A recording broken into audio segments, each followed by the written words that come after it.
The East African Legislative Assembly sitting in Arusha, Tanzania, as a week to the end of the financial 2025-26, approved a $4.7 million supplementary budget. That most supplementary requests relate to the implementation of activities funded by development partners.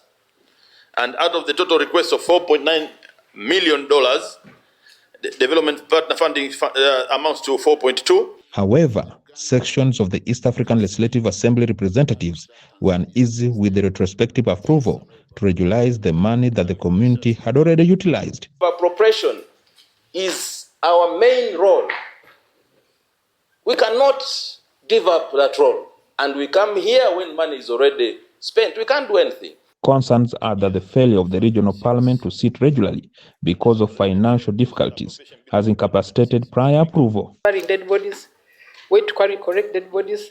We shall try to improve to ensure that we capture the situation before we go to the mortuary.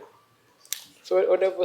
The lawmakers stated that they could work without prior pay. And request the council chair that you vacate the decision that the council took that we don't meet when there is no budget. This parliament is willing to even meet online, that we can work on a credit as long as we do our roles. We should continue doing Zoom meetings, and even with or without money, we should continue carrying out activities because it's our mandate to do so.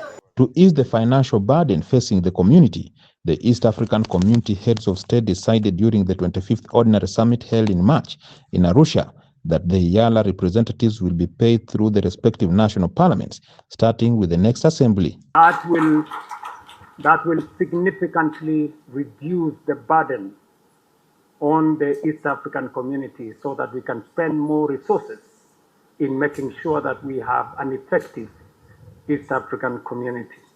However, the decision has stirred mixed reactions from the representatives to the regional parliament. Using or taking EALA to be paid by partner state.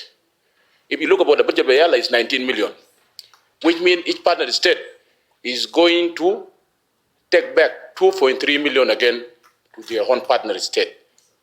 The issue will remain again for those partner states who are not going to contribute again. So my own recommendation is, Honorable Chair, is let's focus on issue of sanctions and suspending those partner states who are not paying. We thank the summit because they saw it is fit that countries should now, or partner countries, should be paying for their members. Very good idea. And we believe that it's going to be implemented from next year, but one. I've been an advocate of sanctions ever since I came here. But there was always some pussyfooting around it until the summit in March decided that we need to implement the sanctions. We're working on the regulations to make sure this is effective. The Regional Assembly will, in the course of the 7-day sitting, approve and pass a $110.8 million budget for the financial 2026-27 after it was laid in the House. Jackson Onyango, NTV, in Arusha, Tanzania.